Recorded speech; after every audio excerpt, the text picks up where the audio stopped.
箱异味是生化攻击，3招终结臭味游击战。一开冰箱，仿佛走进垃圾处理厂。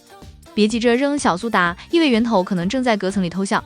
冰箱异味多是细菌代谢产物，尤其藏在蔬果抽屉的缝隙。日本主妇的绝杀技是用咖啡渣混入肉桂粉铺在托盘，既能吸味又抑菌，效果吊打市售除臭盒。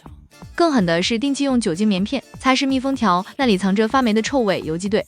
最反常识的是冻肉也会释放腥气。用真空袋分装前撒层薄盐，腌15分钟再冷冻，解冻后反而更鲜嫩。网友实测后惊呼：原来我家冰箱之前是生化危机片场。